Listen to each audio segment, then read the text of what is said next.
नमस्कार, हरियाणा न्यूज देख रहे हैं आप और मैं हूं आपके साथ चविष्कात्री। हमारे खास कार्यक्रम रिपोर्टर डायरी में आप सभी का स्वागत है। रिपोर्ट डायरी में न सिर्फ आपको खबर दिखाएंगे बल्कि ग्राउंड जीरो पर क्या स्थिति है वो भी आप देख पाएंगे। बने रहिए हमारे साथ और देखते रहिए रिपोर्टर डायरी।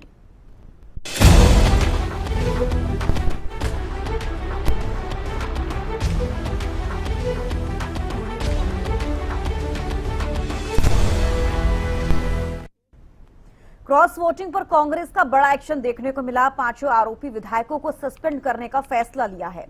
शैली चौधरी, रेणु बाला, जर्नैल सिंह पर क्रॉस वोटिंग के आरोप लगे थे। मोहम्मद इलियास, मोहम्मद इसराइल ने भी पार्टी के खिलाफ वोट किया था।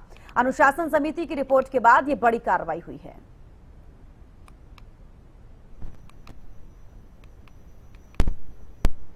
तो देखिए, क्रॉस वोटिंग पर कांग्रेस का बड़ा एक्शन। आपको बता दें कि अनुशासन समिति की रिपोर्ट में बड़ी कार्रवाई हुई है। 5 विधायकों को कांग्रेस पार्टी ने सस्पेंड कर दिया है। तो क्रॉस वोटिंग पर कांग्रेस का बड़ा एक्शन, 5 आरोपी विधायकों को सस्पेंड करने का फैसला लिया, जिसमें कि आपको बता दें शैली चौधरी, रेणु बाला, जर्नैल सिंह पर क्रॉस वोटिंग के आरोप लगे। साथ बातचीत करने के लिए कांग्रेस के पूर्व अध्यक्ष उदय भान जी मौजूद है। सर, हरियाणा न्यूज पर आपका स्वागत है। सर, क्रॉस वोटिंग वाले 5 विधायकों को जिस प्रकार से निलंबित किया गया है, हालांकि उनमें से 3 विधायकों के द्वारा सिरे से कहा जा रहा है कि क्रॉस वोटिंग नहीं हुई है, उन्हें फंसाया जा रहा है। सारा विस्तार के साथ इस पर चर्चा हुई है पार्टी में। हमारे पार्टी के प्रदेश प्रभारी, पार्टी के विधायक दल के नेता वो पोलिंग एजेंट के तौर पे थे, और उसके बाद में जो डिसिप्लिनरी एक्शन टेकन कमेटी में ये मैटर गया, उन्होंने सबके साथ में चर्चा की, बात की, नोटिस भेजा, उनके जवाबों का भी पूरा उन्होंने उस पर अध्ययन किया, और उसके बाद में सारा विचार विनिमय करके और वो नतीजे पर पहुंचे हैं। और उन्होंने अपनी रिपोर्ट कांग्रेस प्रेसिडेंट और प्रभारी के जरिए जो कांग्रेस नेतृत्व की रिपोर्ट गई और उन्होंने फैसला लिया है। और मैं समझता हूं कि कांग्रेस के साथ गद्दारी करने वालों के साथ में इस तरह का ये फैसला होना चाहिए था, और अभी भी बल्कि तुरंत होना चाहिए था। सर, इससे पहले भी राज्यसभा चुनाव हुए हैं, उसमें इस प्रकार की गतिविधियां देखने को मिली है, मगर अफसोस इस प्रकार का फैसला पहले नहीं लेती हुई नजर आई थी कांग्रेस। क्या बदलाव अब कांग्रेस में पहले के कांग्रेस और अब में हुआ है? पहले ले लिया होता जब कार्तिकेय शर्मा बने थे और करण चौधरी ने पार्टी के साथ विश्वासघात किया था। अगर उस समय फैसला ले लिया होता तो शायद ये हिम्मत नहीं पड़ती। अब में और पहले की कांग्रेस में क्या फर्क है जो अब आनंद फानंद में रिपोर्ट कार्ड तैयार किया गया, जिसके बाद हाईकमान को सौंपा गया और फैसला लिया गया है?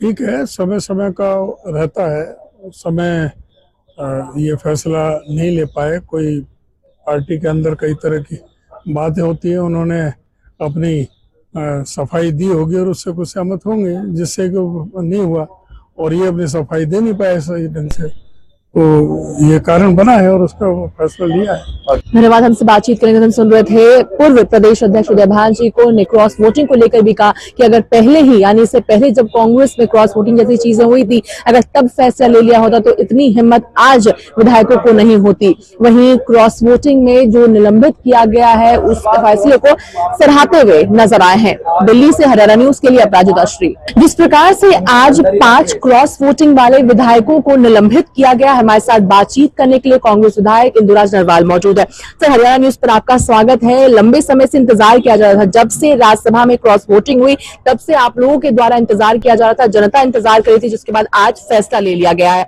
एक कार्यकर्ता के रूप में, एक विधायक के रूप में कैसे इस फैसले को आप देख रहे हैं? आपका भी बहुत बहुत धन्यवाद।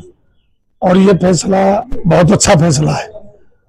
मैं इस फैसले का पार्टी हाईकमान का, स्टेट की जो हमारी पदाधिकारी से, अध्यक्ष से, हमारे नेता विपक्ष से, जितने भी कांग्रेस पार्टी के ये फैसला लिया, मैं दिल की गहराइयों से पूरी पार्टी हाईकमान का, सबका दिल की गहराइयों से धन्यवाद करता हूँ। ये बहुत अच्छा बड़ा फैसला लिया। अगर यही फैसला जब पहला राज्यसभा चुनाव हुआ, जो किरण चौधरी जी ने टिक मार करके जो वोट कैंसिल करने का काम किया, उसी पे फैसला हो जाता, तो आज जो 5 विधायकों ने अपना वोट क्रॉस करने का जो काम किया, मेरा ये मानना है कि आज ये हालात नहीं होते, ये दिन नहीं देखने पड़ते। देर आए दुरुस्त आए।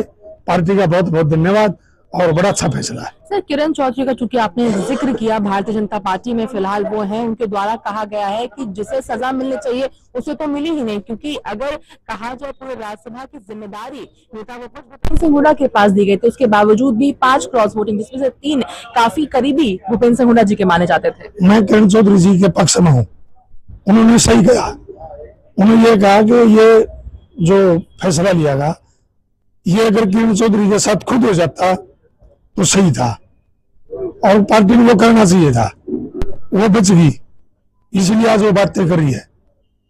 ये फैसला किरण चौधरी को होता तो मैंने पहले भी कहा ये नहीं होता। और किरण चौधरी का तो आपने सबने पता है थी, विकास रैली का नाम उसमें दिया गया और वहाँ हमारी बहन सुनीति चौधरी जी जो आज मंत्री है वो भी स्टेज पर मंच पे थी। आपके चैनल भी लाइव दिखा रहे थे।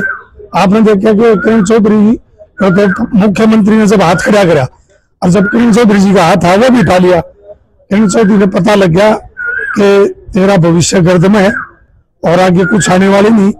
और उन्होंने खुद भी ये मान लिया और समझ लिया। उसने कहा अभी खुद बनने और राजनीति सेना से ले लिया, ले चाहे ना ले, लोगों ने लिवा दिया।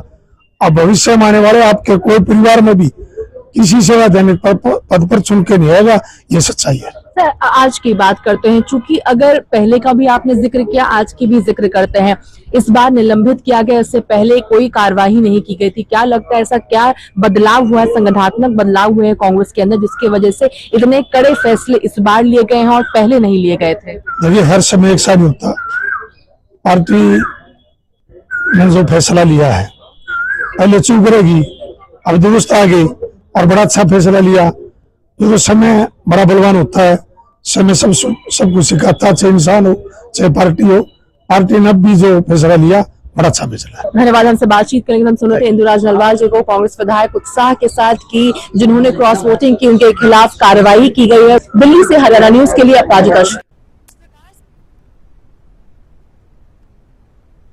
महिला आरक्षण पर लोकसभा में बोले प्रधानमंत्री नरेंद्र मोदी, ये पहले ही लागू हो जाना चाहिए था। किसी भी दल ने सैद्धांतिक विरोध नहीं किया और 2024 में सभी ने सहमति से इसे पारित किया। प्रधानमंत्री ये कहते हुए नजर आए, ये देश के लोकतंत्र के पक्ष में जाएगा। सब साथ जाते हैं तो किसी एक के राजनीतिक पक्ष में नहीं जाएगा। महिला आरक्षण लोकतंत्र के पक्ष में है, इससे राजनीतिक रंग देने की जरूरत नहीं है। प्रधानमंत्री ये भी कहते हुए नजर आए।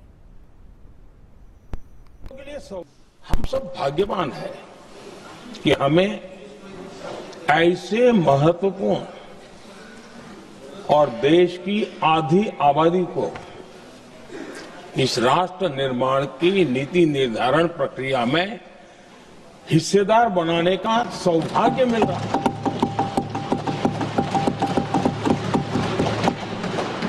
ये हम लोगों के लिए सौभाग्य है और मैं चाहता हूं कि मेरे सभी माननीय सांसद, मैं इधर उधर की आज बात करना नहीं चाहता हूं, हम सभी सांसद इस महत्वपूर्ण अवसर को जाने न दें। हम भारतीय सब मिल करके देश को नई दिशा देने जा रहे हैं। हमारी शासन व्यवस्था को संवेदनशीलता से भरने का एक सार्थक प्रयास करने के लिए जा रहे हैं।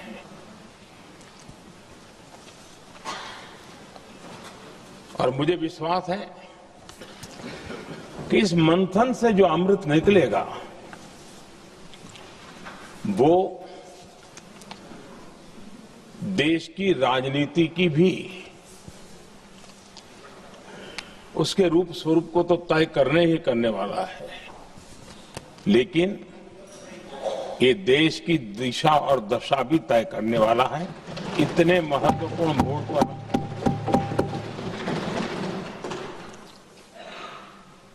आदरणीय अध्यक्ष जी, 21वीं सदी में भारत एक नए आत्मविश्वास के साथ आगे बढ़ रहा है। विश्व में भी आज भारत की स्वीकृति हम सब महसूस कर रहे हैं और ये हम सबके लिए गौरव का पल है। एक समय हमारे पास आया है और इस समय को हमने एक विकसित भारत के संकल्प के साथ जोड़ा है। और मैं पक्का मानता हूं कि विकसित भारत का मतलब केवल उत्तम प्रकार के रेल, रास्ते, इंफ्रास्ट्रक्चर या कुछ आर्थिक प्रगति के आंकड़े, सिर्फ इतने से ही विकसित भारत की सीमित कल्पना वाले हम लोग नहीं हैं। हम चाहते हैं कि विकसित भारत जिसके नीति निर्धारण में साच अर्थ में सबका साथ सबका विकास का मंत्र समाहित हो, देश की 50% जनसंख्या नीति निर्धारण का हिस्सा बने, ये समय की मांग है। माननीय अध्यक्ष जी, ये जो 3 बिल, एक संविधान संशोधन और 2 बिल सदन के सामने अभी प्रस्तुत किए हैं, उसमें से संविधान संशोधन करने के बाद महिला आरक्षण को लॉजिकल एंड ले जाने के लिए ये 2 कानून जरूरी है, इसलिए 2 कानून साथ में लाए गए। एक प्रकार से संविधान संशोधन होने के बाद जो जरूरियात उत्पन्न होती है, उसी में से ये 2 कानून लाने का सोचा गया है। जहां तक उनका सवाल है कि बिल पारित करने में मत का विभाजन अलग अलग होता है, तो अभी हम चर्चा एक साथ में करें, क्योंकि एक कुल मिलाकर एट लेंथ में देखें तो एक ही विषय पर चर्चा होना है। जब आप बिल पारित करोगे तो स्वाभाविक रूप से तीनों संविधान संशोधन में अलग डिवीजन होगा और बिलों की डिवीजन की जरूरत पड़ी तो भी वो अलग होगा। तो इसमें किसी भी प्रकार के औचित्य का भंग नहीं है और कई बार ऐसा हो चुका है, कई बार ऐसा हो चुका है। जैसे नारी शक्ति वंदन अधिनियम में भी ये तीनों बिल एक साथ ही आए थे और इसी सदन ने उनकी सहमति से पास किया, मगर आज सुबह वो विरोध करने का तय कर आए मीटिंग में, इसलिए हर चीज में विरोध ही किए जा रहे हैं। वुमेन रिजर्वेशन बिल को लेकर जिस प्रकार से आज संसद में पेश किया गया है, वहीं अगर विपक्ष की बात करते हैं तो लगातार सवाल उठाए जा रहे हैं। हमारे साथ बातचीत करने के लिए लोकसभा सांसद और कांग्रेस की वरिष्ठ नेता कुमारी शैलजा मौजूद है। मैम, हरियाणा न्यूज पर आपका स्वागत है। मैम, वुमेन रिजर्वेशन बिल को लेकर लगातार विपक्ष के द्वारा जिस प्रकार से कहा जा रहा है कि सही समय नहीं है, सरकार के द्वारा ये दावा किया जा रहा है कि जब भी कुछ अच्छा सरकार करना चाहती है, विपक्ष के द्वारा आलोचना की जाती है। ये सरासर गलत है और इस बात को हम खारिज करते हैं। भूल जाते हैं कि जब वुमेन्स रिजर्वेशन बिल आया उसको यूनानिमसली पास किया गया है, तो ये किस तरह से ये बात कर रहे हैं। और हमने तो तभी कहा था कि इसकी शुरुआत कर दें, लेकिन इन्होंने इतना समय निकाला और आज जल्दी में कैसे कर रहे हैं। जब नया सेंसस हो रहा है, जनगणना हो रही है, तो फिर अब एकदम उसको छोड़कर आप वापस जा रहे हैं। और इसमें कई पहलू हैं, 3 बिल हैं जिनको ये एक साथ क्लब कर रहे हैं। तो इसके ऐसी चीजें हैं जो ये लोगों से छिपाना चाह रहे हैं, जनता से छिपाना चाह रहे हैं, और इनका मकसद असल में वुमेन्स रिजर्वेशन बिल्कुल नहीं है। क्या मकसद है फिर सरकार का अगर वुमेन रिजर्वेशन राजनीति है, इसमें केवल राजनीति है। मैम, परिसीमन को लेकर भी लगातार जिस प्रकार से कल भी बैठक हुई थी, कल भी सवाल उठाया गया था कि परिसीमन के खिलाफ है हम, आखिर क्या दिक्कत है, क्योंकि सरकार के द्वारा दावा किया जा रहा है कि इससे रिप्रेजेंटेशन बेहतर होगी देश की। इसको बात वो नहीं है, बात वही है कि परिसीमन आए जब एक बार जनगणना तो हो जाए। अब बैकवर्ड क्लासेस की भी बात करते हैं, तो जनगणना होगी, उसके बाद ही तो सही मायने में परिसीमन होगा। जब जनगणना शुरू हो चुकी है तो फिर अब आप बीच में ये कैसे लेकर आ रहे हैं? आप पहले ला सकते थे। एक आखिरी सवाल मैम, जिस प्रकार से निकाय चुनाव को लेकर बिगुल बच चुकी है, तैयारियां हैं, भारतीय जनता पार्टी का दावा है कि 7 सीटों पर भारतीय जनता पार्टी का कमल खिलेगा। तो इनके दावे तो रहते हैं, लेकिन नीचे असलियत से दूर हैं। जिस प्रकार से भ्रष्टाचार नीचे पूरी तरह से फैल चुका है, बहुत मुद्दे हैं, लोकल मुद्दे हैं, स्टेट के हैं, देश के हैं, लेकिन कोई भी शहर आज तक स्मार्ट बात करते रहे, लेकिन एक शहर बता दीजिए जहां पर इन्होंने कुछ काम करके दिखाया। धन्यवाद। हमसे बातचीत करने हम समझते कुमारी शैलजा लोकसभा सांसद को तमाम मुद्दों को लेकर हरियाणा न्यूज से खास बातचीत की है। हमारे साथ बातचीत करने के लिए खेल मंत्री गौरव गौतम मौजूद है। सर, हरियाणा न्यूज पर आपका स्वागत है। सबसे पहले आज जिस प्रकार से एक ऐतिहासिक दिन है विमेन रिजर्वेशन बिल को लेकर, मगर अभी भी खींचतान नजर आ रही है। एक ऐतिहासिक दिन आज का है महिलाओं के लिए भी और देश के लिए भी। और महिलाएं अगर राजनीतिक रूप से और सशक्त हो जाएंगी, जिस प्रकार से नरेंद्र मोदी जी का प्रयास और संकल्प भी है कि महिलाओं को सशक्तिकरण की तरफ आगे ले जाना मजबूती के साथ, और कांग्रेस हमेशा से जो अच्छी चीज इस देश में होती है उसका विरोध दर्ज कराती है, इसीलिए उनके हालात आज बहुत बुरे हो गए। जनता ने पूरी तरीके से उनको नकार दिया है। कांग्रेस हमेशा अच्छी चीजों का विरोध करती दिखाई देगी आपको। सर, कांग्रेस जो विरोध कर रही हो तो उसके पीछे कारण भी बताया जा रहा है। चाहे विमेन रिजर्वेशन बिल के समय की बात कर ली जाए, 2 राज्यों में अभी वोटिंग होनी बची हुई है, उसके बीच में आनन फानन में स्पेशल सेशन बुलाना, परिसीमन को लेकर भी सवाल उठाया जा रहा है, और साथ ही विमेन रिजर्वेशन बिल पर इसका नकारात्मक असर पड़ेगा, इसको लेकर भी सवाल उठाया जा रहा है। यानी केवल वो हंगामा नहीं बल्कि तत्व कांग्रेस के द्वारा पेश किए जा रहे हैं। कांग्रेस पार्टी हमेशा से भ्रम अफवाह फैलाकर इस देश में राजनीति करना चाहती है, लेकिन वो अब चलने वाला नहीं। नरेंद्र मोदी जी के नेतृत्व में भारत बहुत तेज गति से आगे बढ़ने वाला देश है, बढ़ रहा है, और मुझे पूरा हरियाणा और भारत की जनता को पूरा भरोसा नरेंद्र मोदी जी पर है। सर, चूंकि एक और आखिरी सवाल, निकाय चुनाव को लेकर भी जिस प्रकार से कर लिया सर, निकाय चुनाव बिगुल बच चुका है, कांग्रेस तैयारियों में जुटी है और जीत का दावा किया जा रहा है। भारतीय जनता पार्टी की जीत होगी। हरियाणा प्रदेश की जनता को नायब सिंह सैनी जी पर भरोसा है। तीसरी बार सरकार बनाई है, इसी हरियाणा की जनता ने उनको भी बाहर करने का काम, नगर निगम चुनाव में भी भारतीय जनता पार्टी की बहुत ऐतिहासिक जीत होगी। धन्यवाद। हमसे बातचीत करने के गौरव गौतम जी को तमाम मुद्दों को लेकर हरियाणा न्यूज से खास बातचीत की है। दिल्ली से हरियाणा न्यूज के लिए हरियाणा के किसानों को बड़ी राहत मिली है। आपको बता दें, केंद्र सरकार ने गेहूं खरीद मानकों में छूट दी है। 70% लस्टर लॉस वाला गेहूं भी खरीदेगी अब सरकारी एजेंसियां। आपको बता दें कि सिकुड़े टूटे दाने का प्रतिशत भी 15% तक बढ़ाया गया है। ऐसे में किसानों को अब नुकसान से बचाने के लिए बड़ा फैसला लिया गया है। तो केंद्र सरकार ने गेहूं खरीद मानकों में छूट दी है। किसानों को नुकसान से बचाने के लिए बड़ा फैसला लिया गया। हरियाणा के किसानों को भी बड़ी राहत। 70% लस्टर लॉस वाला गेहूं भी अब सरकारी एजेंसी खरीदेगी। सिकुड़े टूटे दाने का प्रतिशत भी अब 15% तक बढ़ा दिया गया है। तो देखिए, आपको बता दें, किसानों को नुकसान से बचाने के लिए बड़ा फैसला। अनाज मंडियों में गेहूं की सरकारी खरीद हुए एक पखवाड़ा हो चुका है। अब तक करनाल जिले की बात करें तो 5 लाख मीट्रिक टन से ज्यादा गेहूं की आवक हुई है।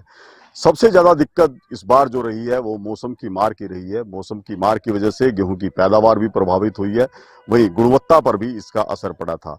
गेहूं की फसल में लस्टर लॉस के कारण जो है खरीद एजेंसियां ऐसा गेहूं खरीदने में गुरेज कर रही, जिससे आढ़ती भी परेशान थे और किसान भी परेशान थे। लेकिन अब सरकार ने किसान हित में एक बड़ा फैसला लिया है और लस्टर लॉस को लेकर और खराब दाने को लेकर कुछ नियमों में परिवर्तन दी है या कहीं ढील दी गई है, जिससे अब मंडी व्यवस्था पुनः जो है पटरी पर लौटने की उम्मीद जताई जा रही है। मेरे साथ मंडी एसोसिएशन के अध्यक्ष है जय भगवान गोयल जी, उनसे बात कर लेते हैं।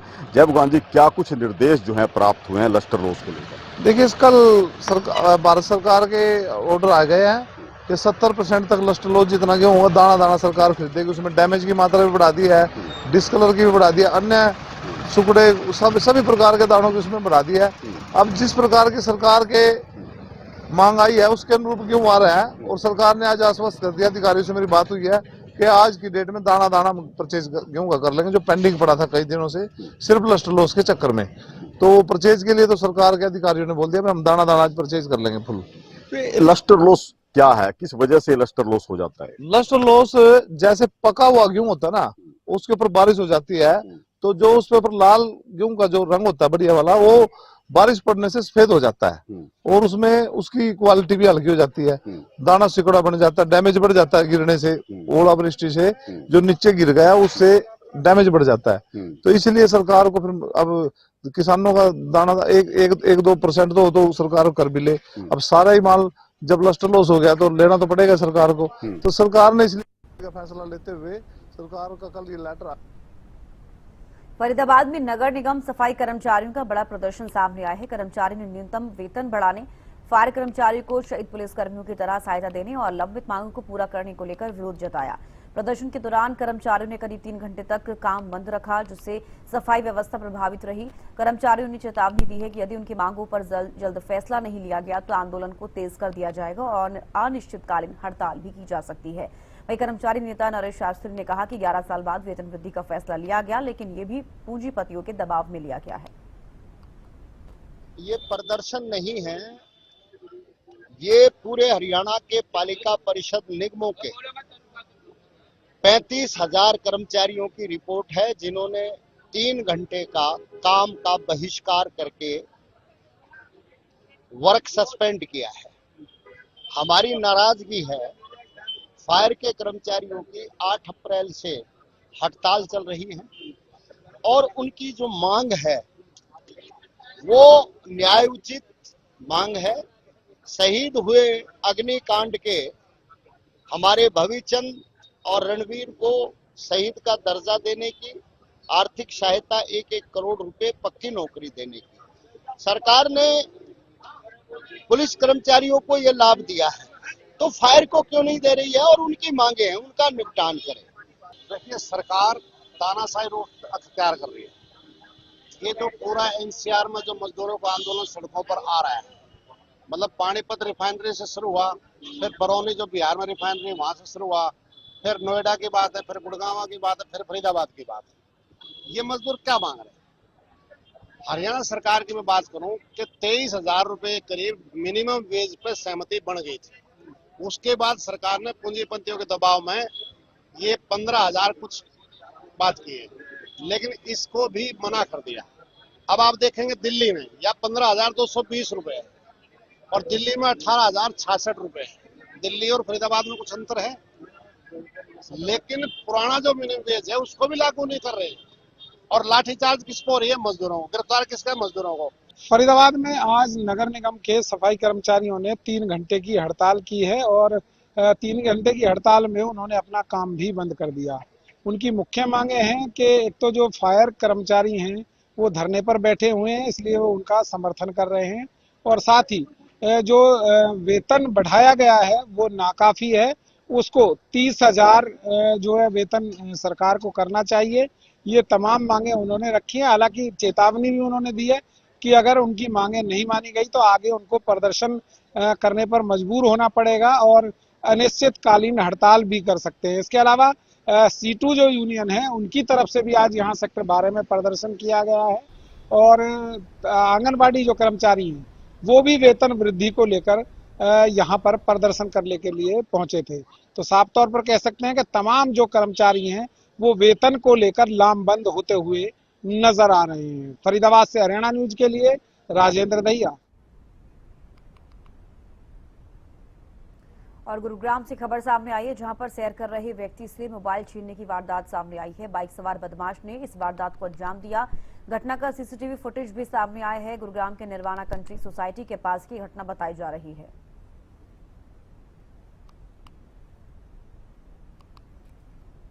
गुरुग्राम में आए दिन स्नैचरों की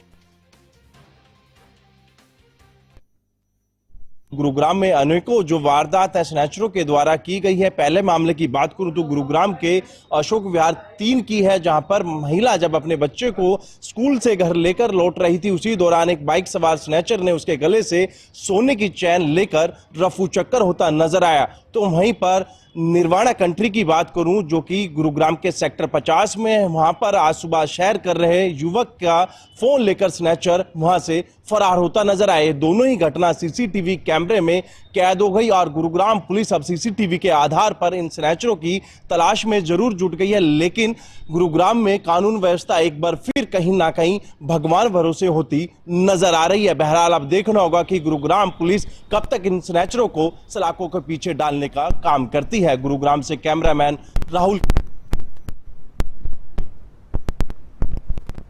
और रिपोर्टर डायरी में फिलहाल इतना ही। नमस्कार।